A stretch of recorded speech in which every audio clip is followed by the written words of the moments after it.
True Lies is a new spy comedy drama on CBS based on the 1994 film about a secret agent leading a double life, which eventually bleeds in on itself when his marriage starts to get rocky. On this podcast, we like to discuss the most recent installment of a different series every show, True Lies' 42-minute pilot, which dropped March 1st, stars Steve Howey and Ginger Gonzaga as Harry and Helen Tasker. You're listening to today's episode.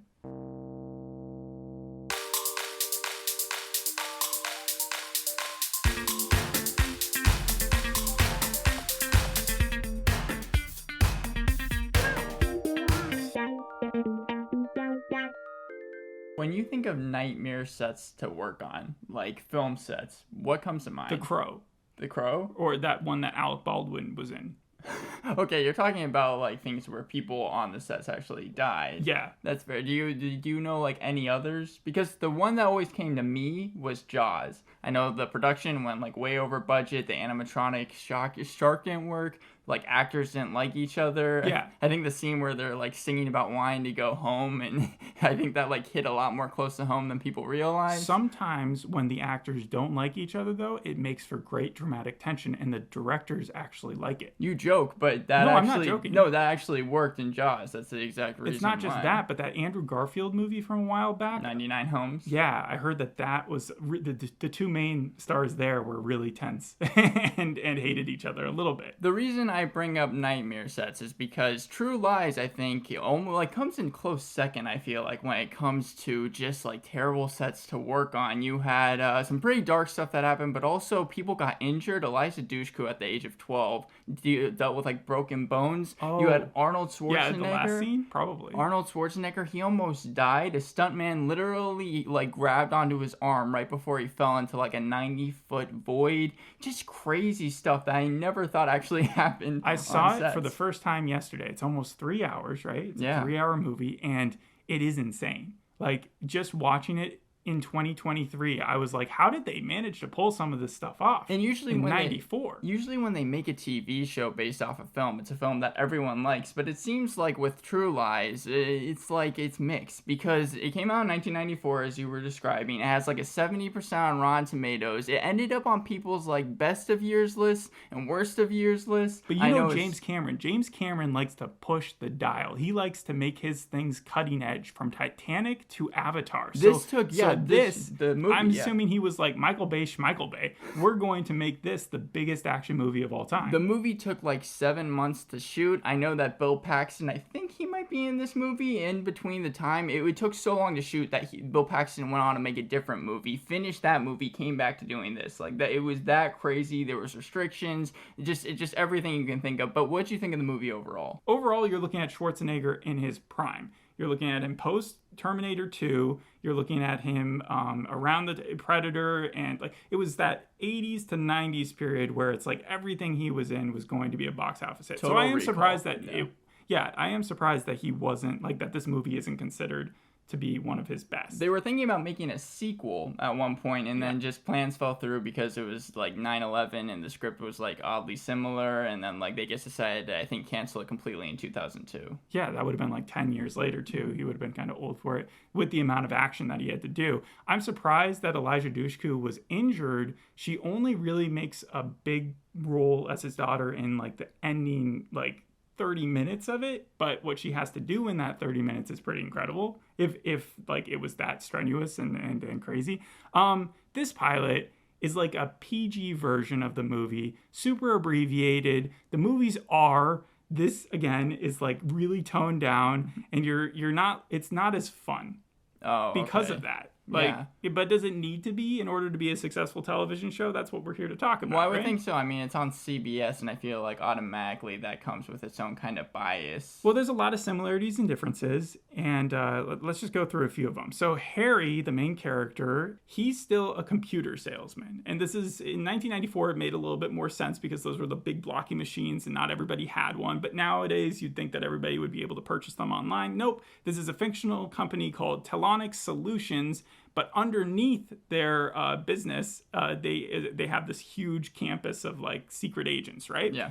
difference is that Helen's job, Harry's wife, she's no longer just a cubicle worker. Like, she was kind of just a conservative woman who just did little tasks. No, she's a junior college language theory teacher, which translates to that she is a human translator herself. She can speak every single language out there, which makes that seems crazy. Little sense in why she would be stuck in a junior college job when she has that ability. But the other similarities that we're dealing with is that they're both married and they have a kid named Dana. The difference is that Dana also has a brother in this show called Jake, and they're both around the same age. A similarity is that Harry is still a field agent and he's off completing missions, and there's this guy there who's in the van who's always talking to him, his best friend named Gib, who was played by Tom Arnold in the movie and played by Omar Miller here. The difference is Harry isn't the only field agent on his own team. Wait, so I guess a quick thing. Yeah. You're saying that Tom Arnold's character is played by who here? Omar Miller. Omar Miller. Okay, and you're saying that was like the same name and everything? Yeah. Okay, yeah, keep going. Okay, and so the rest of the team, field agents, though, as opposed to just having a solo one in the 94 film, there are two others. One's named Maria and one's named Luther. And they're his colleagues, and they go in and do ops with him. Mm-hmm. The last similarity I want to point out before we jump into the plot of the episode is that both stories, the television show and the movie, started off with this operation to stop a weapons dealer by attending a gala, this time with 3 field agents as opposed to just Harry, and they're all in fancy suits and they all sneak in via the catering entrance in both ways. However, that's where the similarities kind of they diverge, right? Yeah. So Harry, Luther, and Maria, they need to be inconspicuous, obviously, i.e. no tangoing, like the Arnold Schwarzenegger version. They make it to the balcony where they find this weapons dealer named Mikkel Rand. But the thing about his room is it is marked with some form of trigger that if the volume gets too high, then an alarm is set off and all the security come in and arrest them. Classic, yeah. So they have to knock out security guards and fight and knock this guy out and take him without causing too much noise. And they are able to do that until the very last second before it's triggered. The alarm is triggered and they have an explosive getaway. A la sort of the movie, but not nearly as big as some of the... How was the stunt work in this? It was basic. Basic 2023 CBS stunt work. I know that Steve Howey and Ginger Gonzaga, Helen and Harry, they both did their own stunt work for this show, and that was. Well, I just know him from Shameless, and I know her from somewhere as well. She-Hulk Attorney at Law, but I wasn't sure if you know who she was going to play. Is that all I know her from? That's sure what a lot of people said that was her most famous role. Okay. Well, he comes home after this mission because it's overall successful. They're able to catch this arms dealer and bring him in and question him. But Harry returns home with his cover that he was away off selling computers, and he has gifts for his kids.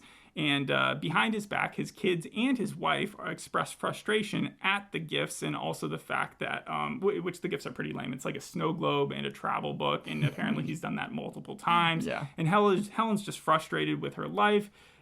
She's bored with it, and it causes her to drive 100 miles per hour through a residential neighborhood. And I'm guessing that didn't happen in the movie. No. It was strange because obviously they were going to show that there was a dynamic issue with the marriage, that Dana's character and Helen were going to be upset that Harry was missing his own birthday off on work and that he might be having an affair or blah, blah, blah, blah, blah. But there was never a moment where Helen just lost it and just didn't care if she was going to hit anyone and went right down the road. Instead, she just almost had an affair, and they got rid of that storyline completely. So Helen's frustrated. She goes to her yoga class, and that's where her friend Cherry convinces Helen that that Harry is actually having an affair because he's absent and he's boring, like I just said. And Harry at the same time learns that there's this sonic weapon that this Mikkel guy that they had just kidnapped was aware of that is in Iraq and that they have to intercept before it gets into the wrong hands. Helen has a work barbecue outside that Harry's busy making chicken for when Gibbs shows up to tell him that the mission is actually the next day. And that's where Helen's like, you have to go again, right? All she hears is it's another work trip. But unlike the movie, Helen actually expresses her discontent to her husband they kind of bottle it up in the movie where she has like an almost affair, and then followed by they kidnap her. The CIA kidnaps her, or Harry kidnaps her, and then it devolves from there. But in this, they have like a normal marriage tiff, and Harry ends up inviting her to Paris with them.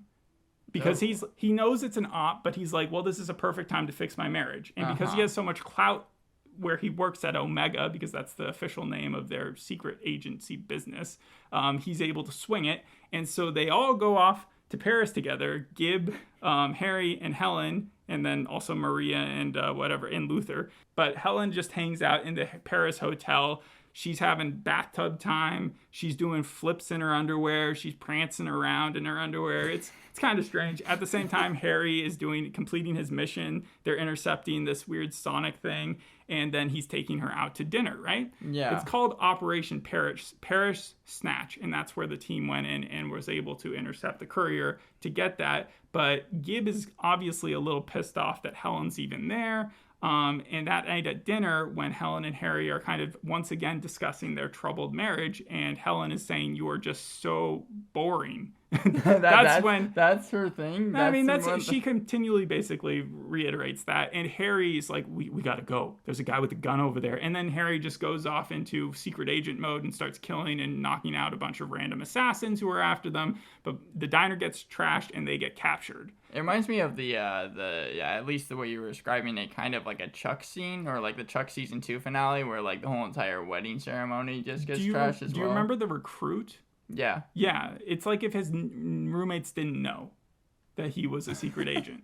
The wife finally kind of figures it out during the interrogation scene that comes next, where they're all tied up, that her husband actually isn't just a computer salesman. He comes clean, they break out, and then she slaps him, which is also a callback to the movie. They do a lot of little references, which are nice if you've seen the movie recently. The snow globe was a reference, the tearing of a dress. So like once she breaks free, she tears off her dress, and in the movie, they hire Helen to be, or not hire, but they force her to be like a prostitute. Yes, okay, so there was this continual thing I kept reading about the movie where she does this dance or something, right? Like a seductive dance, Jamie Lee Curtis, and like apparently Harry forces her to do that dance. She really went over it with James Cameron when they were filming this scene. I did not understand, but I think it's like an infamous scene in the film or something. Yeah, okay, so in short, the film was that Harry finds out that his wife Helen is thinking about having an affair with the Bill Paxton character, but not actually. And Bill Paxton's character is a used car salesman who's faking being a secret agent. So that's what really pisses off the real secret agent. So he goes in there with like a SWAT team and kidnaps both of them right about in the middle of her saying that she didn't want to have an affair with Bill Paxton's character, right? And then they put her in an interrogation room where she can't see who's talking to her, and they say, you have to work for us now, because she wants some excitement in her life. Then they force her to dress up sexy, go to a hotel, and then dance in front of like a person who is like in a black, who is too dark to see, and that ends up just being Harry, because he kind of wants to seduce his wife in a weird way. This was back in the 90s where this makes sense. And so then when she's doing the dance, she gets over to the bed, he starts to kiss her, but she still doesn't know who he is, and he's like, oh, this is going to be so romantic, and she's like, I'm going to grab this phone next to me and just bash his head in, and that's how Arnold Schwarzenegger, he gets his head hit like 50 times in this movie. Yeah. Anyways, Okay. So that's where the dance was, though, was basically the seductive dance happened there. Helen in the television show never has a seductive dance. It feels like the entire Ginger Gonzaga version of her was never going to be as helpless or as damsel in distress as the original movie character was.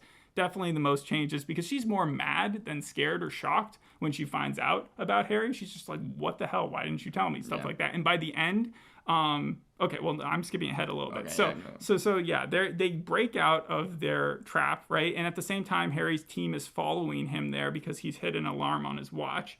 And they get to the helicopter, which I'm just realizing now is like, get to the chopper. Yeah. All right, yeah, so they get to the helicopter and they escape in it. And they do another couple movie flashbacks where like Helen has to grab onto the side of the helicopter as it's flying, and then the bad guy tries to make this giant jump onto it, and that's how he ends up dying, because he falls off.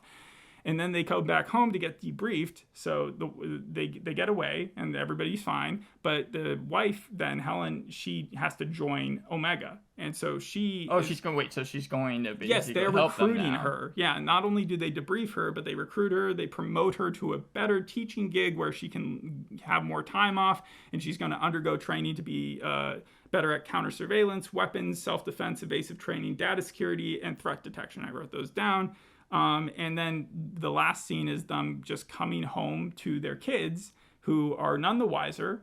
And they were actually being looked after by a neighbor who is also a secret agent in disguise as a cat lady.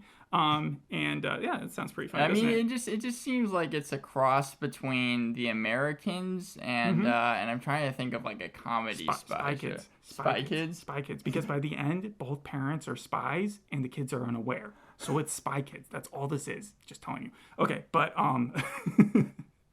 but in the movie, Dana finds out.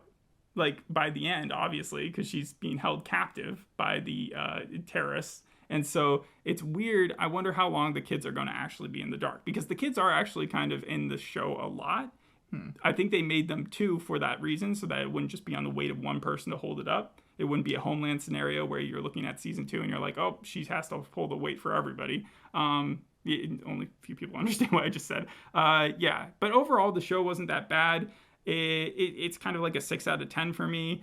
So they definitely added people, but then reduced Helen's like original storyline, like I said. And I'm just curious where they go from here, because this could have been a much more darker show. It could have been like 24, where they stretched out like a terrorist plot where the kids were kidnapped, where the wife was kidnapped, and then had the main character Harry like break in and have just a couple moments of comedy. But instead they kind of geared it towards more family audience type stuff, and that's fine. Yeah, so but you said it passes a 6 out of 10. Sure. I know that CBS did kind of put a lot into this. They filmed it in a ton of different places, which I found cool. They filmed in Atlanta, Georgia, Toronto, Ontario, New Orleans, Louisiana, and Los Angeles, California. And it's only slated to be 13 episodes, and that's a lot of different places to film at. I know that filming also took place from November 2021, and then that was for the pilot, then fall of 2022 to winter 2022. I do have a game here, because it seems like every other week now, there's always a show coming out that's based on a movie.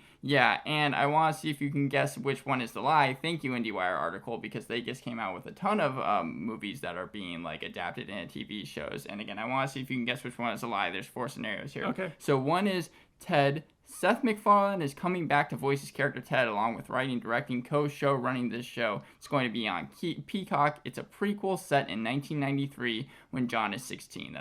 Mark Wahlberg's going to be recast. Won't be in it. He will not be in it. And then Butch and Sundance. So Reggie Jean Page from Bridgerton and Glenn Powell from Top Gun Maverick are set to play Butch and Cassidy in the Sundance Kid. It's going to be on Amazon Prime sometime. Yeah. Okay. Mr. and Mrs. Smith, set to premiere this year on Prime Video, which is co-created, produced, and starred with Donald Glover, as well as Maya I know that one's true. From Pen 15. And then Grease, Rise of the Pink Lady. A trailer's already been released. It's coming out on April 6, 2023, and is exactly as it sounds, a prequel series set in 1954 about how the Pink Ladies from Grease came to be popular. Oh, man. Okay. I think we talked about Travolta doing like some form of Grease thing during the summer, that summer that Sandy always talks about. Yeah, that would have been funny, but this is something different. So you have Ted, Butch and Sundance, Mr. and Mrs. Smith, and Grease. I'll go ahead and say the Ted one is fake. Okay, I have to be honest, all of them are real. Oh, the Ted one? Ted one's real too? So the Ted one's real, and the other interesting ones I thought about were Blade Runner 2099, that's going to be on Amazon, Bad News Bears, and Alien. So all of those are going to be different as well. I know that for this TV show, it was created by Matt Nix. He wrote Turner and Hooch, The Gifted, and APB. And so, I mean, I was thinking... AP Bio? No, just it was a show. APB, like, okay, all right. Yeah. So with Turner and Hooch, that's what I feel like you could most kind of compare this to, because like you were saying, it's family friendly. Mm-hmm. But you want to know who was going to direct this episode initially? Who was going to direct it? Mick G. from Supernatural. Oh, no, he was. He's an executive producer on this. Yeah, I saw that. Yeah. He was going to direct the pilot, but instead it was directed by Anthony Hemingway, who's done Shameless. The show has a little bit of... like heart? What have the ratings been? It's got negative reviews. Okay. It has a 33% on Rotten Tomatoes, a 5 on IMDb. I know that the Wall Street Journal said it was one of the most refreshing revivals of a familiar title recently. That's one of the very few positive reviews for the show. Yeah. I know that the deciders said to stream it. Wait, that was the movie. They actually said to skip the TV show. I can see that too. But again, 6 out of 10 is not like I'm running out there telling people to go watch it. So you're not going to be watching the rest of the series, I No, assume. it took me a while also to see Kevin from Shameless. That's the main He character. doesn't pop. He looks so. No, I mean like to recognize him. Okay. They made him look a little bit more like Schwarzenegger in this, so that was interesting. I just feel like if you're going to do something, you can't replace Arnold Schwarzenegger. He's such a presence that like whoever is going to be like stepping into those shoes, it's kind of like, and you can't replace something that's R